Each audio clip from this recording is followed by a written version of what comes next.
반갑습니다. 예, 어제까지 2시간 말씀 교제했고, 이제 오늘 2시간 남았는데, 2시간 중에 첫 번째 시간입니다. 인생을 네 컷으로 그린 그림을 우리가 봤습니다. 이것이 세 번째 그림이죠. 두 사람이 함께 있다가 한 사람이 지금 먼저 세상을 떠났습니다. 그리고 네 번째 그림을 보니까 이 마지막 한 분도 결국은 세상을 떠났습니다. 이 사람이 어디로 갔을까? 어디에서 와서 어디로 갔을까? 이러한 부분을 우리가 지금 생각해 보고 있는 것입니다. 흙은 여전히 땅으로 돌아가고 영은 그것을 주신 하나님께로 돌아가기 전에 기억하라. 자, 우리는 결국은 다 돌아갑니다. 결국은 다 죽죠. 열심히 우리는 그것을 향해서 달려가고 있고 죽음이 우리를 열심히 쫓아오고 있습니다. 죽음 앞에서는 아무도 거역할 수 없고, 그리고 내가 아무리 중요한 무언가를 하고 있다 할지라도 죽음이 우리를 찾아왔을 때 우리는 그 모든 것을 아무런 변명 없이 저항 없이 그대로 내려놓고 떠나야 합니다. 이거 너무 중요한 것도 이거 더 하고 가야 됩니다. 아무리 이야기해도 죽음이 우리를 찾아왔을 때는 미련 없이 그 모든 것을 그대로 두고 떠나야 합니다. 흙은 땅으로 돌아간다. 우리 몸은 흙으로 돌아갑니다. 우리의 영은 하나님으로부터 왔기 때문에 하나님께로 돌아갑니다. 그런데 중요한 것은 하나님께서 나를 받아주시느냐 받아주시지 않느냐, 이것이 이제 문제입니다. 하나님은 모든 사람을 다 받아주지 않습니다. 어떤 사람을 안 받아줄까요? 죄인을 받아주지 않습니다. 고대에 이제 바벨론 제국이 그 육상의 대표주자로 할 만큼 아주 강대한 나라였고요. 그 다음에 해상의 대표주자라고 할 수 있는 나라는 두로라는 나라였습니다. 이 두로는 지중해 해변에 있는 그런 자그마한 섬 나라였는데, 지중해를 앞마당처럼 누비면서 이 해상 무역을 탁월하게 했고, 해상에서는 이 두로를 따라갈 수 없는 그러한 막강한 나라가 됐습니다. 그래서 이 두로는 이 항해 기술이 굉장히 발달했고, 배를 굉장히 아름답게 견고하게 만들었고, 그걸로 이제 굉장히 자부심이 있었습니다. 그래서 지중해를 왔다 갔다 하면서 해상 무역을 해서 막대한 수입을 남겼습니다. 그런데 이제 이사야서 23장에 보면요, 다시스의 배들아 슬피 울어라. 두로가 파멸되었으니 돌아갈 집도 없고 닻을 내릴 항구도 없도다 라는 말씀이 나옵니다. 이 두로의 배가요, 스페인이 다시스까지 갔다가 거기서 이제 막대한 수익을 남기고 또 아주 호화스러운 사치품을 가득 싣고 이제 자기 고향으로 두로로 돌아오려고 지중해를 항해를 하고 있는데, 그때 하나님께서 하시는 말씀이 그거예요. 슬피 울어라. 왜냐하면 돌아갈 집이 없어졌다. 그리고 닻을 내릴 항구가 없어졌다. 무슨 말이냐면 두로가 멸망했다는 거예요.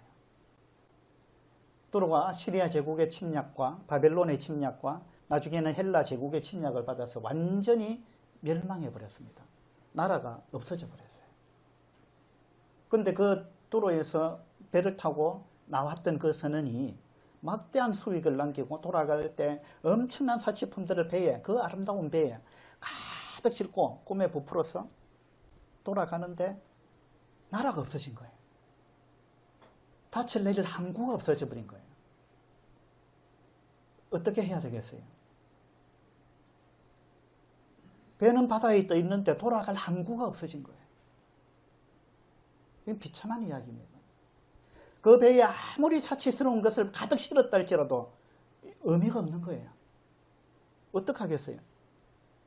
계속 그 지중해 바다에서 살 수는 없는 거잖아요. 돌아갈 항구가 없어져 버렸습니다. 이건 우리 인생에 관한 그림입니다. 우리는 마치 우리 인생은 그 거친 바다를 항해하는 것과 같은 거예요. 그렇게 항해를 끝내고 우리가 돌아갈 항구가 있어야 되는데, 여러분 인생이 끝나는 시점에 돌아갈 항구가 없어져 버렸다. 생각해 보세요. 여러분이 인생이 그렇게 끝난다고 생각해 보세요. 여러분 보트 피플이라는 말을 아십니까? 베트남 전쟁 때부터 그 단어가 생겼는데 거기 이제 베트남이 나라를 잃어버렸잖아요. 그래서 이제 자그마한 배를 타고 바다를 항해해서 어딘가로 다른 나라로 가려고 떠났는데 가는 곳곳마다 이들을 받아주질 않는 거예요. 받아주질 않아요. 어떤 나라의 항구에 도착했는데 그 항구에 배를 대지 못하게 하는 거예요. 그리고 어떤 나라에서는 너무나 이 사람들이 불쌍하니까 거기에 이제 양식하고 뭐 그 약품 좀 실어주고 돌아가라 그랬습니다. 바다로 밀어냈습니다. 내가 식량은 좀 주겠는데 약품은 좀 주겠는데 우리 땅에 발을 들여놓지는 못한다. 돌아가라 하고 그 거친 바다로 내쫓았습니다. 이게 보트 피플, 나라를 잃은 사람의 비참한 모습입니다. 여러분 인생 마지막에 여러분이 들어갈 항구가 없어졌다. 여러분이 인생을 끝내고 항해를 끝냈는데 내가 이제 돌아가야 되는데 하나님께로 돌아가야 되는데 하나님이 너 여기 못 들어와. 여기에 배를 대지 못하게 하는 거예요. 여러분 어떡하시겠어요? 이것이 여러분의 마지막 인생의 모습이 만약 이와 같은 거라면 이보다 더 비참한 건 없는 거예요. 여러분 돌아갈 집이 있습니까? 돌아갈 집이 있습니까? 하나님께서 여러분의 인생의 항해를 마치고 이제 돌아가는데 천사와 하나님이 쫓아나와가지고 서노라 얼마나 수고가 많았냐, 얼마나 고생했냐, 내가 너를 얼마나 기다렸는지 모른다 하고 하나님이 쫓아나와서 막 여러분을 덥석 안아주면서 얼마나 수고했냐 이렇게 받아주는 사람이 있고요. 어떤 사람은 하나님이 너가 여기 왜 왔느냐, 넌 여기 못 들어와, 돌아가, 여긴 너가 올 때가 아니야 하고 하나님 거절해버리는 사람이 있다는 거예요. 하나님이 하늘나라에서 거절하면 여러분 어디 가는지 아십니까? 지옥에 갈 수밖에 없어요. 지옥 불못에 던져지는 거예요. 이것이 우리 앞에 다가오고 있는, 시시각각 지금 다가오고 있는 우리의 운명입니다. 저는 오늘 죽어도 하늘나라에 들어갑니다. 제가 뭐 착하게 살아서 간다는 이야기가 아니에요. 저도 죄가 많은 사람이에요. 그런데 저는 저의 모든 죄를 용서받았습니다. 하나님 말씀에 의해서 하나님 말씀대로 합당한 방법으로 저는 저의 모든 죄를 용서받았습니다. 그러니까 저는 오늘 죽어도 하늘나라에 갑니다. 하나님께서 약속하셨어요. 이와 같은 확신을 갖고 있는, 이런 믿음을 갖고 있는 사람은 정말 행복한 사람이에요. 그런데 만약 여러분 그렇지 못하다면 내가 죽으면 어떻게 될까? 하나님이 과연 나를 받아주실까? 하나님 나를 받아주신다는 그런 확신이 없는 그런 분은요, 오늘 이 말씀에 정말 집중하셔야 됩니다. 오늘 제가 거기에 대해서 답을 드리려고 합니다. 한 번 죽는 것은 사람에게 정해진 것이고 그 후에는 반드시 심판이 있습니다. 이것이 어떤 그림이냐 하면요, 재채기 하는 그림이에요. 재채기 할 때 입에서 튀어나오는 이 입김의 속도가요, 시속 320km라 그럽니다. 이 KTX보다 빠른 것 같아요. 이 재채기는 언제 하죠? 우리 목에 이제 구멍이 2개 있는데 식도가 있고 기도가 있죠. 기도는 공기만 들어가야 돼요. 근데 기도에 우리가 밥풀 하나라도 잘못 들어가게 되면 재채기를 하게 됩니다. 만약에 기도에 음식물이 들어가면 죽거든요. 그래서 하나님께서 자동 반사 기능을 우리 몸에 심어놨습니다. 그래서 이걸 빨리 뱉어놔야 되기 때문에 하나님이 순간 속도를 320km로 이걸 내뱉을 수 있도록 우리 몸을 하나님이 그렇게 만드셨어요. 하나님께서 우리를 얼마나 잘 만드셨는지 이런 거 보면 알 수 있어요. 그런데 저주를 받은 자들아, 나를 떠나 마귀와 그 사자들을 위하여 예비된 영원한 불에 들어가라. 하나님이 죄인을 향해서 하는 말입니다. 하나님은 빛이시라. 그에게는 어둠이 조금도 없으시다는 것이라. 하나님이 내가 너를 토하여 내치리라. 네가 죄를 용서받지 못하고 오게 되면 나는 너를 토하여 내칠 수밖에 없다. 하나님이 그렇게 말씀하셨어요. 이 토하는 거나 재채기 하는 거나 비슷한 어떤 그런 원리인데 우리는 상한 걸 먹으면 토하잖아요. 하나님은 죄를 받아줄 수가 없어요. 그래서 재채기 할 때 시속 320km로 뱉어내듯이 여러분이 죄인인 채로 하나님께로 가게 되면 하나님은 이렇게 여러분을 뱉어낸다는 것입니다. 하나님 여러분을 받아주지 않습니다. 죄 용서 받지 않으면. 그래서 오늘 이제 어떻게 하면 죄 용서 받느냐, 지옥이 안 가는 비결을 이제 드디어 가르쳐 드리려고 합니다. 자, 지옥이 안 가는 비결 첫 번째, 죄를 하나도 안 지으면 됩니다. 맞죠? 죄가 하나도 없는데 지옥 안 갑니다. 맞습니까? 이거 가능한 방법입니까? 예. 성경에 보니까 모든 사람이 죄를 범하였음에 하나님의 영광에 이르지 못하더니, 성경에서는요, 모든 사람은 죄를 범했다. 이미. 우리는 태어날 때부터 죄인으로 태어났어요. 그리고 또 태어나서 살아가면서 수많은 죄를 지었습니다. 나는 죄인이 아니다 이런 말을 아무도 못할 거예요. 성경은 이미 선언하셨어요. 모든 사람이 죄를 범하였다. 모든 사람이. 하나님은 이미 모든 사람이 죄인이라고 선고하셨습니다. 그러니까 이 첫 번째 방법, 이거는 불가능한 겁니다. 자, 두 번째 방법, 죄를 지어도 하나님께 안 들키면 된다. 이거 자신 있습니까? 어떠세요? 성경에는요, 주께서 내가 안고 일어섬을 아시고 멀리서도 나의 생각을 밝히 아신다. 하나님은 우리의 모든 것을 알고 계십니다. 여러분이 무슨 죄를 지었는지 여러분의 배우자는 몰라도 하나님은 아십니다. 전부 알고 계세요. 여러분의 마음으로 지은 죄까지 하나도 빠짐없이 하나님은 그거 나중에 심판대에서 전부 펼쳐 보일 거예요. 하나님은 속일 수 없습니다. 자, 세 번째 방법, 안 죽으면 됩니다. 안 죽으면 지옥 안 가요. 이건 어떻게 생각하세요? 한 번 죽는 건 사람에게 정해진 것이다. 이것도 불가능하죠.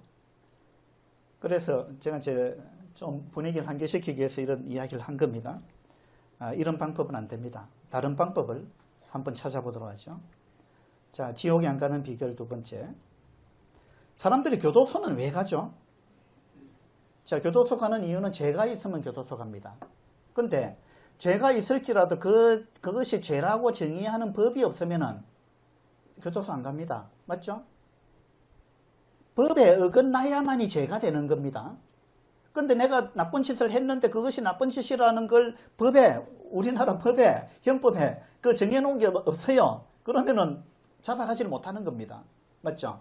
법이 있는데 그 법을 어겼을 때 죄인이 되는 것이고, 그러면 교도소 가게 되는 겁니다. 지옥 가는 것도 비슷합니다. 지옥은 왜 갑니까?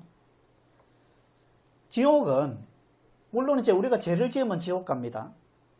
그리고 또 하나, 내가 죄를 지었지만 하나님도 죄를 지은 분이다 그러면 우린 지옥 안 갑니다. 하나님도 자기도 죄인인데 죄인을 벌할 수가 없어요. 근데 하나님은 온전히 거룩하신 분입니다. 하나님은 완벽하게 거룩하신 분이에요. 하나님은 회전하는 그림자도 없다 이렇게 나와 있어요. 하나님한테는 흠이 없어요. 하나님은 완벽한 분입니다. 하나님은 온전히 거룩하신 분이기 때문에 죄를 털끝만큼도 하나님은 받아줄 수가 없어요. 용납할 수가 없습니다. 하나님은 죄를 참아보지 못하시는 분이에요. 그래서 인간이 죄인이 아니면 지옥 안 갑니다. 또 인간이 죄인일지라도 하나님이 거룩을 포기할 수 있다면, 하나님이 죄인을 그냥 받아줄 수 있다면, 하나님이 거룩을 포기할 수 있다면 우리가 또 천국 들어갈 수도 있겠죠, 죄인이. 근데 하나님이 거룩을 포기하면 하나님이 아니에요. 거룩을 포기하는 순간 하나님은 하나님이 안 되는 거죠. 거룩하지 않은 분이 어떻게 하나님이겠어요? 그러니까 하나님의 거룩은 포기할 수 없습니다. 그리고 우리는 이미 죄인입니다. 죄를 지었어요. 그래서 우리는 지옥에 갈 운명에, 그 운명에 지금 잡혀 있는 거예요. 우리가 죄 용서 받지 못하고 죽으면 그대로 지옥 갑니다. 그러면은 이 둘 중에 하나가 없어지면 되는데 하나님이 거룩은 없어질 수 없죠? 그러면 이제 나머지 답은요, 내가 지은 죄에 대해서 처벌을 받아서 죄에 대한 값을 지불하면 되는 거예요. 죄에 대한 값을 지불하면, 죄 값을 갚으면, 그러면 이제 죄 사함을 받는 거죠. 이 방법 외에는 없습니다. 자, 그러면은 죄값을 갚아야 되는데 여러분 죄의 값이 무엇일까요? 죄값을 갚아야만이 이제 우리가 이 죄에서 벗어날 수 있습니다. 그런데 죄의 값이 뭐냐 이거죠. 죄의 값이 뭘까요? 이분은요, 옛날에 교황, 지금은 이분이 아닌데, 옛날 요한 바오로 2세라는 교황입니다. 이분이 신문에 어떤 그때 글이 나왔느냐 하면, 1998년도 11월 달입니다. 연말에 2000년이 다가오고 있는데, 이 당시에 2000년을 앞두고 2000년 밀레니엄 시대 이래가지고 2000년이 엄청나게 특별한 해다. 막 이런 분위기가 조성되고 있을 때인데, 이때 이 요한 바오로 2세 교황이 뭐라고 이야기를 했느냐 하면 2000년, 다가오는 2000년은 대사면의 해다. 이 2000년은 아주 특별한 해다. 그래서 이때 2000년도에는 우리가 사면을 받기에 굉장히 좋은 때다. 대사면을 받을 수 있는 그런 때다. 그래서 제 용서를 다 받으세요. 이 때를 놓치지 마세요. 그렇게 이야기를 했습니다. 그러면서 어떻게 하면 죄를 용서받을 수 있느냐 하면 미사 참석이나 묵주기도 또는 14처 기도와 같은 고전적인 방법을 비롯하여 환자, 죄수, 장애인 방문하기, 가난한 사람 돕기, 개인적인 희생 이런 것들을 통해서 죄를 용서받을 수 있다. 이렇게 이야기했습니다. 그 다음에 칙령 부칙에는 금연, 금주, 금식 등 불필요한 소비를 하루 동안 절제함으로써 사면을 받는 방안도 들어있다. 교황이 이와 같은 칙령을 발표를 했습니다. 제가 이 신문의 기사를 보고 깜짝 놀랐습니다. 어떻게 교황이라는 사람이 이걸 발표할 수 있을까? 여러분 이거 어떻게 생각하세요? 2000년도가 되면 이때는 아주 하나님이 특별한 은혜를 베풀어 가지고 하나님이 많은 사람을 용서하려고 작정하셨는데 하나님께 사면 받는 방법 중에 금연, 금주, 금식 등 불필요한 소비를 하루 동안 절제해도 사면을 받을 수 있다. 이야, 너무 획기적인 방법이죠. 정말 이것이 맞다고 생각하십니까? 성경에도 이렇게 되어 있느냐 이 말이에요. 이것이 누구 생각이냐 이 말입니다. 하나님의 생각이냐 아니면 이분 자신의 생각이냐, 누구 생각이 중요한 거예요? 하나님의 생각이 중요한 겁니다. 하나님께서 성경에 뭐라고 말씀하셨느냐, 성경에 죄 사함 받는 방법을 하나님은 성경에 명확하게 기록해 놨습니다. 그런데 하나님의 방법대로 하지 않는 건 이건 하나님 인정하지 않는 거예요. 이건요 말이 안 되는 이야기입니다. 어떻게 제가 이렇게 용서가 되겠어요? 결국 이분이 강조한 건 뭡니까? 결국 선행을 실천해서 죄 용서받을 수 있다. 이 정도 선행하면 죄 용서받는다. 그렇게 이야기했습니다. 그런데요, 하나님의 말씀에는 어떻게 나와 있는지 한번 봅시다. 하나님의 말씀에는요, 사람이 의롭게 되는 것은, 의롭게 된다. 이 말은 죄 사함을 받는다라는 이야기예요. 죄가 없는 사람을 의로운 사람이라 그러죠. 사람이 의롭게 되는 것은 율법의 행위로 말미암음이 아니요. 자, 아까 그 요한 바오로 2세는 선행을 실천해서 죄 용서를 받을 수 있다 이렇게 이야기했잖아요. 하나님 말씀과는 완전히 정반대입니다. 여러분, 이런 사람의 말에 속으면 안 되는 거예요. 이건요, 교회 목사들도 이렇게 이야기하는 분들이 많아요. 그리고 대부분의 종교가 그렇게 이야기합니다. 그러나 이거는 불가능한 이야기예요. 성경에는 사람이 의롭게 되는 것은 인간의 행위로 되는 것이 아니다. 율법의 행위로서는 의롭다함을 얻을 육체가 있다 했어요? 없다 했어요? 없다. 인간의 행위로는 의롭게 될 수가 없다. 너가 아무리 착하게 살아봐라 안 된다 그 말입니다. 이 말은 착하게 살지 말라라는 말이 아니에요. 착하게 살아야죠 우리가. 그러나 착하게 산다고 천국 가는 건 아니다 이 말입니다. 착하게 사는 것은 당연한 거지만 천국 가는 것은 착하게 살아서 천국 가는 거하고는 거리가 멀다는 겁니다. 천국 가는 방법은 이 방법과 다릅니다. 자, 갈라디아서 3장에는요 물은 율법 행위에 속한 자들은 법을 다 지켜가지고 착하게 선행을 해가지고 천국 가려고 하는 자는 저주 아래에 있다. 기록된 바 율법책에 기록된 그대로 모든 일을 항상 하나도 빠짐없이 끝까지 한 번도 죽을 때까지 한 번도 어기면 안 되는 것. 선행으로 천국 가려면 이렇게 해야 된다. 라고 하나님은 분명히 말씀하셨습니다. 그래서 그 교황의 말은 완전히 비성경적입니다. 지금도 수많은 기독교인들이 선행으로 천국 가려고 애를 쓰고 있습니다. 무진장 애를 쓰고 있죠. 불쌍합니다. 보면은. 그 방법은 하나님의 방법이 아닙니다. 자, 그 다음에 이건요, 죄식기 행사 일어났죠. 12년마다 돌아오는 힌두교 축제인 마쿰 기간을 맞이하여 700여만 명의 힌두교 신자가 겐지스 강가에 모여서 죄를 씻는 의식을 갖고 있다. 인도에 있는 겐지스 강에 12년마다 돌아오는 이 축제 기간에 그들이 인도에 어느 나라에 살든지 간에 인도에까지 와가지고 그 겐지스 강에서 거기서 죄를 씻어야 된다. 그러면은 죄가 씻어진다. 그러면 천국에 갈 수 있다. 라고 힌두교에서 가르친다는 거예요. 여러분 이건 맞는 것 같습니까? 틀린 것 같아요. 하나님은 우리한테요 이성을 주셨습니다. 상식을 주셨어요. 하나님께서 우리한테 뭔가 판단할 수 있는 그런 지정의를 우리한테 주셨어요. 하나님이. 그 우리는 생각해야 돼요. 이거 올바로 한번 생각해 보자는 거예요. 객관적으로. 인도에 있는 겐지스 강에 가서 몸을 씻으면 죄가 씻어진다.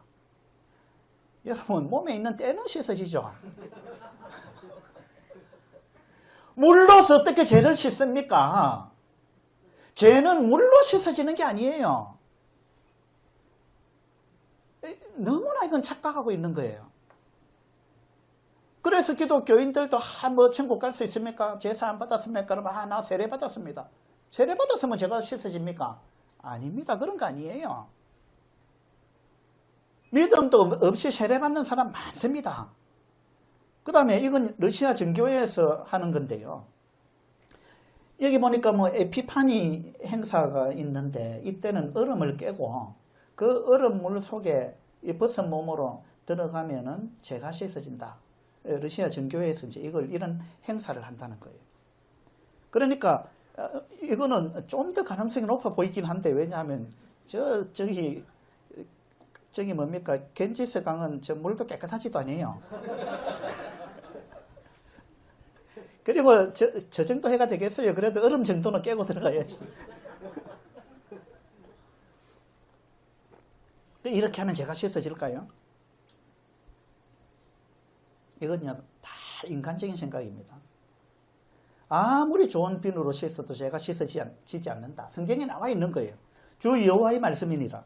네가 잿물로 스스로 씻으며 네가 많은 비누를 쓸지라도 네 죄악이 내 앞에 그대로 있으리니. 이것이 하나님의 말씀입니다. 여러분 아무리 겐지스 강에 가서 씻어도 아무리 좋은 세제를 가지고 씻어도 때밖에 안 씻어져요. 죄는 안 씻어집니다. 여러분 영혼의 죄를 어떻게 물로 씻을 수 있습니까? 성경에 이렇게 나와 있잖아요. 하나님 말씀이 어떻게 나와 있느냐가 중요합니다. 이것은요 설교의 황제라고 이야기하는 스펄전 목사가 이야기한 건데요. 그대가 한 사람을 소낙비 속에 영원토록 붙들고 있는다 해도 그것으로 그를 그리스도의 지체가 되게 할 수 없다. 그리고 그대가 그를 대서양 물속으로 끌고 다닌다 해도 그래갖고 그가 죽지 않고 살아난다 하더라도 그는 여전히 죄인인 상태로 머무를 것입니다. 구원의 열쇠는 세례가 아닙니다. 세례 받는다고 죄가 씻어지는 거 아닙니다. 여러분 이거 착각하시면 안 돼요. 하나님의 말씀이 어떻게 나와 있느냐가 중요합니다. 자, 이분이 누군지 아세요? 예, 성철 스님입니다. 이분이 1993년도에 돌아가셨는데 불교에서는 이제 일반하셨다 이러죠. 이분은 어떠한 삶을 살았느냐 하면 눕지 않고 10년을 생활했던 분입니다. 이걸 이제 한자말로 장좌불화 이렇게 이야기하는데 눕지 않고 앉아서 잠을 자고 등을 땅에 대지를 않고 10년을 생활했다는 거예요. 여러분 이렇게 할 수 있겠어요? 저는 도저히 못합니다. 저는 허리가 좀 안 좋아가지고 꿈도 못 꿉니다. 근데 이분은 등을 땅에 대지 않고 앉아서 잠을 자고 어쨌든 등을 땅에 대지 않고 10년을 수행을 했다는 거예요. 고행을 했다는 겁니다. 왜? 죄 용서 받으려고. 불교는 고행의 종교라 그러죠. 자기 몸을 괴롭혀야만 죄가 용서된다고 생각한 거예요.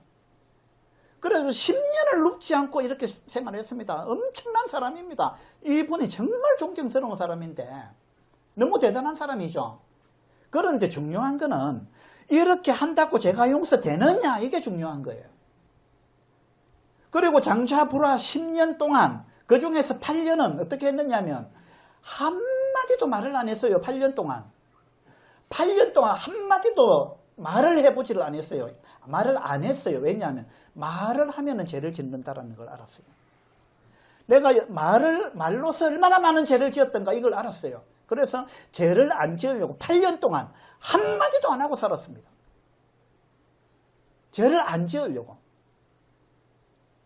그러면 말 안 하면 죄 안 짓습니까? 말 안 하면 생각도 안 합니까? 마음속으로 수많은 죄를 짓는 거예요. 그리고 이미 지은 죄는 또 어떡할 거예요? 불출수행을 20년 했습니다, 이분이. 불출수행. 자기가 암자에 딱 앉아가지고요. 테두리를, 철조망을 딱 쳤습니다. 그래 놓고 그 철조망 안에서 나가지 않고 그걸 벗어나지 않고 불출수행 20년을, 그 안에서 20년을 생활했다는 거예요. 20년을. 이렇게라도 해야 죄가 용서되지 않겠나 라는 것이 이분의 생각이었어요. 이렇게 하면 죄가 용서될 것 같습니까? 상식적으로 한번 생각해 보세요. 그러면서 이분이 열반송을 남겼는데 마지막 운명하실 때 남긴 시가 이겁니다. 생평기광 남녀군. 생평, 평생. 내가 평생 동안 수많은 남녀의 무리를 속였다. 여기서 생평기광. 기자는 사기친다 할 때 기자예요. 광자는 미칠 광자 아닙니까? 내가 수많은 사람들을 평생 동안 미친 듯이 내가 사기를 쳤다 이 말입니다. 뭐냐 하면은 와가지고 큰 스님 어떻게 하면 좋은 데가 극락에 갈 수 있습니까? 그러면 죄를 짓지 마세요. 착하게 사세요. 이거 하세요. 저거 하세요. 뭐 이렇게 이야기했다는 거예요. 근데 그게 답이 아니라는 걸 죽을 때 아는 거예요. 자기도 죽을 때까지 해봤는데 안 되더라는 거예요. 근데 자기도 알지 못하는 그 답을, 엉터리 답을 수많은 사람들한테 이렇게 하세요, 저렇게 하세요 가르쳤다는 거예요. 마지막 고백이 이겁니다. 생평기광 남녀군. 내가 평생 동안 수많은 사람을 속였다. 나도 모르는 걸 이야기했다 이 말이에요. 미천죄업 과수미.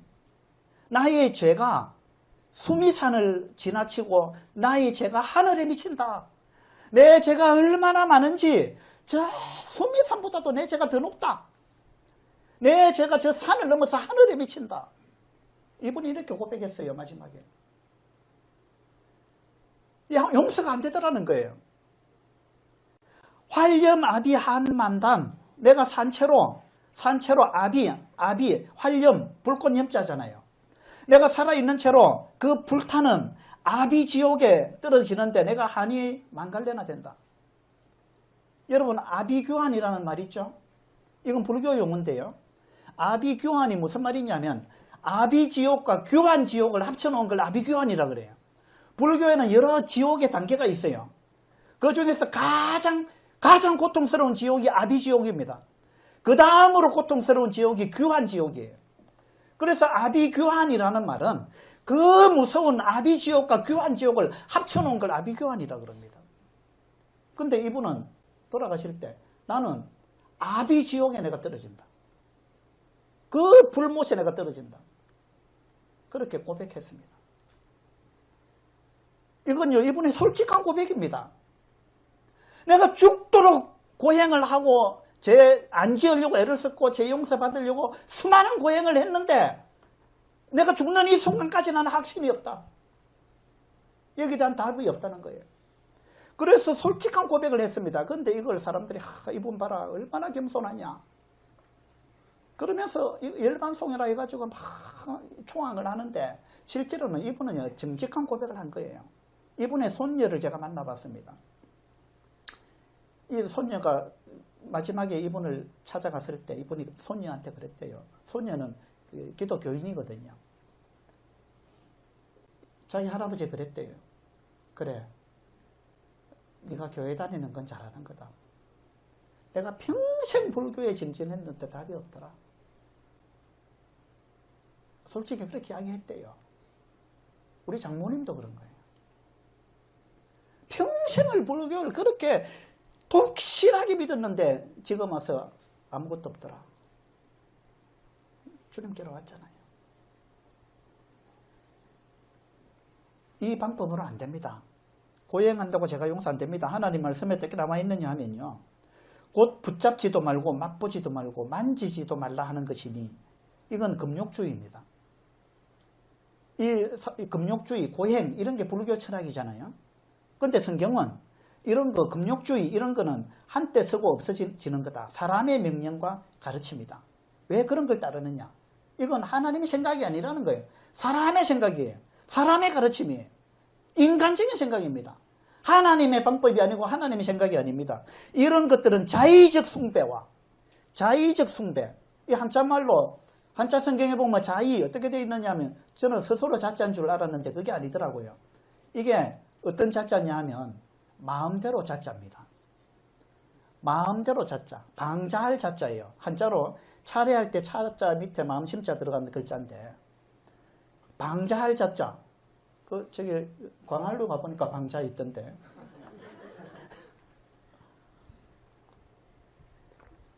방자하다. 이게 무슨 말이냐면요. 자기 마음대로 한다 이 말입니다. 자의적 숭배라는 것은 하나님 말씀대로 하나님을 숭배하는 게 아니고 자기 생각대로 자기 마음대로 숭배한다 그 말입니다.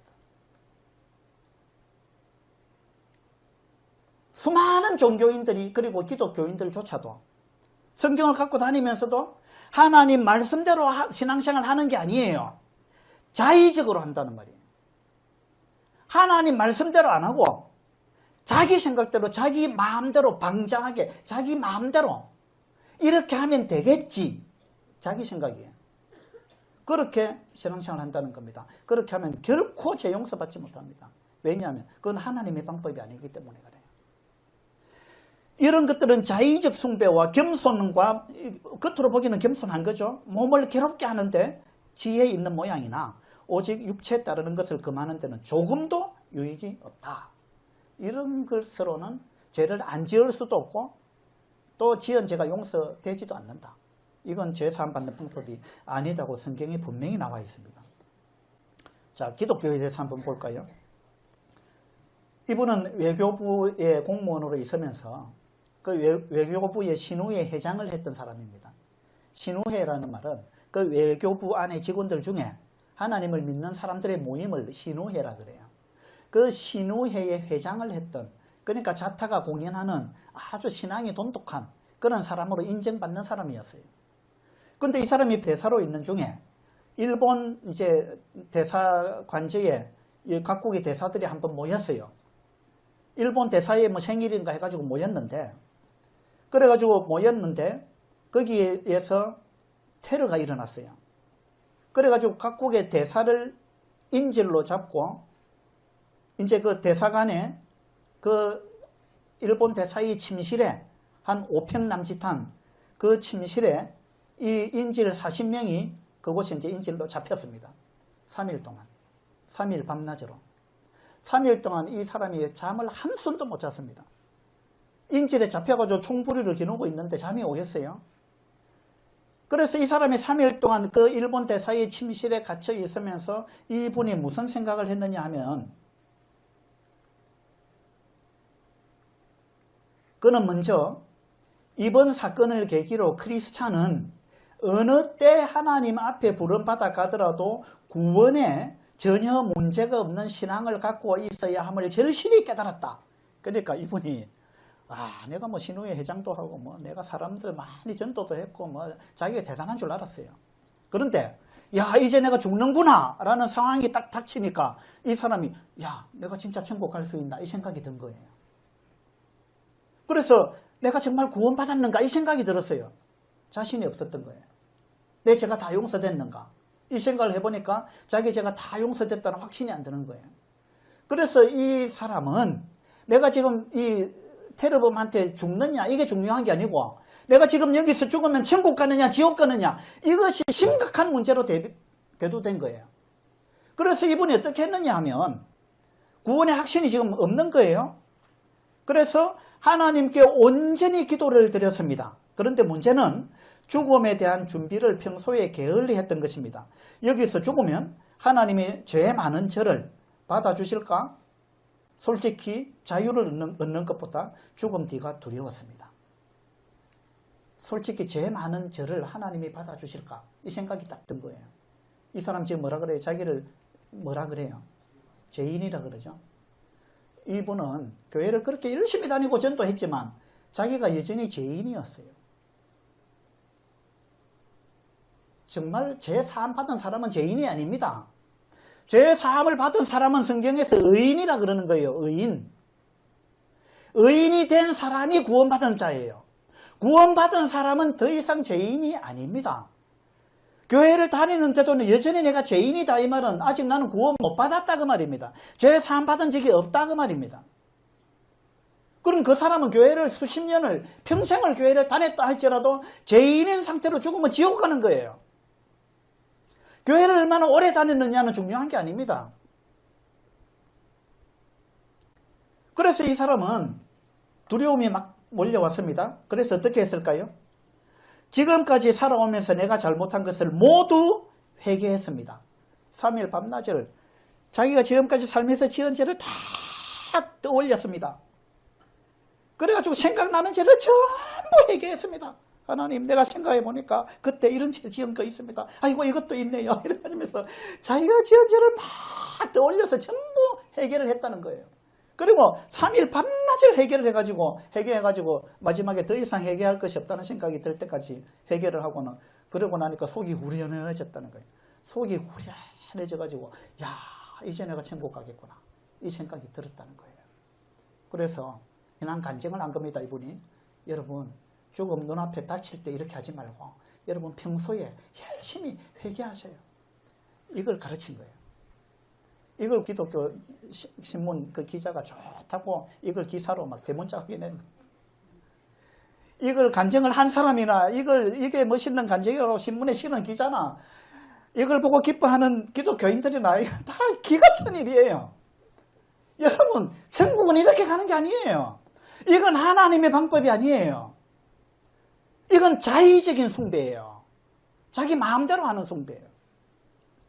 얼마나 자의적 숭배가 많은지 모릅니다. 하나님 말씀대로 하느냐가 중요한 거예요. 하나님 말씀이 어떻게 나와 있는지 봅시다. 찬송가에도요. 울어도 못하네 눈물만이 흘려도 겁을 없게 못하고 죄를 씻지 못하니 울어도 못하네. 찬송가 544장. 여기 울어도 뭐가 안 된다 그랬어요? 죄를 씻지 못한다. 운다고 죄가 용서 안 된다가 말이에요. 이 찬송을 불러놓고도 주여! 제 죄를 용서해 주시옵소서. 이 찬송은 그냥 맹목적으로 부르는 거예요. 찬송가에도 울어도 안 된다 그랬잖아요. 운다고 제가 용서 안 된다 했잖아요. 운다고 제가 용서 안 됩니다. 찬송가만 그렇게 나와 있는 게 아니에요. 성경에도 우리가 곰같이 부르짖으며 비둘기같이 슬피 울며 정의를 바라나 없고 구원을 바라나 우리에게서 멀도다. 교회 가면 얼마나 많은 사람들이 곰같이 부르짖습니까? 주여! 부르짖고 비둘기같이 슬피 울고 주여! 슬피 울면서 저의 죄를 용서해달라고 얼마나 부르짖습니까? 날마다. 성경에는 뭐라고 해놨느냐면 그렇게 한다고 죄가 없어지는 게 아니다. 이는 우리의 허물이 주의 앞에 심히 많으며 우리의 죄가 우리를 쳐서 정언하오니 이는 우리의 허물이 우리와 함께 있습니다. 우리의 죄악을 우리가 안다. 이렇게 한다고 우리 죄가 없어지지 않는다. 라고 성경은 너무나 명백하게 이야기를 하고 있는 거예요. 그리고 상식적으로 생각해 보세요. 여러분이 죄인이 피고가 돼가지고 판사 앞에 섰는데 판사 앞에서 막 울면서 재판장님 제가 잘못했습니다. 제가 뉘우칩니다. 회개합니다. 용서해 주세요. 이러면은 판사가 당신 정말 열심히 우네요. 그러니까 당신 내가 무죄 석방하겠습니다. 이거 그렇게 하는 판사가 어디 있어요? 말이 안 되는 거잖아요. 이건 너무나 몰상식한 거예요. 수많은 기독교인들이 이것이 하나님의 가르침인 줄 알아요. 이것이 성경의 가르침인 줄 압니다. 아닙니다. 이건 성경의 가르침이 아니에요. 이건 자의적인 숭배입니다. 여러분, 죄는 이렇게 용서받는 거 아닙니다. 그들이 내 귀가 찢어지도록 소리를 질러도 들어주지 아니하리라. 에스겔서에 이렇게 나옵니다. 여러분, 죽을 때까지 울어보세요. 운다가 제가 용서되는가? 회개한다고 제가 용서되는 거 아닙니다. 회개의 정확한 뜻은요, 많은 사람들이 오해하고 있습니다. 회개는 한자로 돌이킬 개자예요. 이게 새성서 대사전에 어떻게 나와 있느냐 하면, 하나님을 떠나 있는 인간이, 하나님 없다 하고 살던 인간이 그 전 존재를, 자기 인격체를 하나님께 복귀케 하는 행위를 나타내는 용어다. 이게 회개의 참뜻입니다. 대성서 사전에. 무슨 말이냐 하면, 하나님을 모르고 살던 사람이, 자, 하나님 여기 계시는데, 여러분 태어날 때 하나님을 딱 마주보고 태어나는 게 아니에요. 우리는 태어날 때부터 죄인으로 태어나기 때문에 하나님을 딱 등지고 태어납니다. 날 때부터 하나님이 없다 하고 살아갑니다, 사람들이요. 그래서 열심히 사는데, 열심히 살면 살수록, 달려가면 달려갈수록 하나님과 더 멀어져요. 자기 생각대로 사는 거예요. 우리는 다 양 같아서 그릇 행하여 각기 제 길로 갔다. 맞죠? 하나님과 상관없는 삶을 계속 살아갔습니다. 그로 인해서 수많은 고통을 당한 거예요. 무엇을 해도 만족이 없습니다. 하나님을 떠났기 때문에. 그렇게 살아가다가 어느 순간, 하나님이 계시구나 하고 이걸 딱 깨닫고 누군가한테 이 이야기를 듣고 곰곰이 생각해 보니까, 하나님이 계시네. 하나님이 나를 만드셨네. 하나님이 내 주인이고 하나님이 나의 부모님이구나. 이걸 깨닫고 하나님을 등지고 살아온 걸 후회하고 하나님을 향해서 방향을 딱 돌이키는 거. 내가 하나님 이제 믿습니다 하고 하나님을 향해서 방향을 딱 돌이키는 거. 이것을 성경에서는 회개라 그러는 거예요.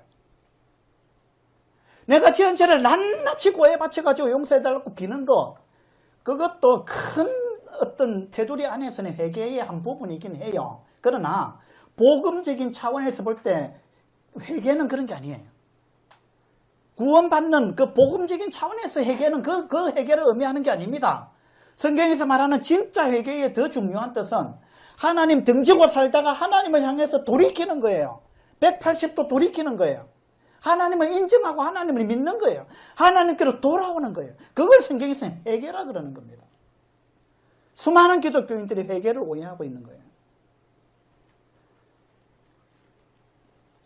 성경대로 믿는 사람들이라는 이 올간지가 있는데, 여기 보면 복음에 있어서의 회개는 결코 사람이 범한 것에 대한 것이 아니다. 내가 범한 죄에 대해서 막 고백하는 거, 그걸 이야기하는 게 아니라는 거예요. 복음에 있어서의 회개는 사람 자체가 어떠한가에 대한 회개이다. 내가 어떤 존재였던가, 내가 하나님을 떠난 존재였다, 내가 잃어버린 존재였다, 내가 죄인이었다, 이걸 깨닫고 하나님께로 돌이키는 거, 그걸 회개를 한다는 겁니다. 회개는 이 유턴하는 거예요. 사도행전에 보면 유대인과 헬라인들에게 하나님께 대한 회개와, 여기 회개 나오죠? 이 회개가, 여기서 이 회개가 우리가 지은 죄를 다 고해 바치는 그걸 의미하겠어요? 그거 아닙니다. 하나님께 대한 회개라 그랬습니다. 이건 죄에 대한 회개가 아닙니다. 내가 지은 죄를 다 고해 바치는 그 회개가 아니에요. 하나님께 대한 회개. 이게 뭐냐면 하나님을 향해서 돌아선다. 하나님 등지고 있다가 하나님을 향해서 회개한다, 돌아선다. 그 회개예요. 하나님께 대한 회개와 우리 주 예수 그리스도께 대한 믿음을 증언한 것이다. 복음은 이 두 가지입니다. 복음을 압축하면 하나님을 향해서 돌아서는 것과 예수 그리스도를 믿는 것, 이것이 복음이에요. 여러분 회개에 대한 정확한 뜻을 아셔야 됩니다. 그 다음에 사도행전에 보면 베드로가 이르되 너희가 회개하여, 여기도 회개가 나오죠. 너희가 회개하여 각각 예수 그리스도의 이름으로 세례를 받고 제사함을 받으라. 여기 보니까 회개해가지고 제사함 받으라 그랬으니까 열심히 죄를 고해 바쳐서 회개해가지고 제사함 받아야 되겠다, 이렇게 착각하는 거예요. 그런 뜻이 아닙니다. 만약에 이것이 그런 뜻이라면 회개해가지고 각각 그리스도의 이름으로 세례를 받아라 그랬죠. 그러면 죄를 회개할 때마다 세례 받아야 되는 거예요. 여러분 세례를 그렇게 회개할 때마다 세례 받습니까? 이게 그런 말이에요? 이건 그런 뜻이 아니에요. 하나님을 향해서 돌아서라는 겁니다.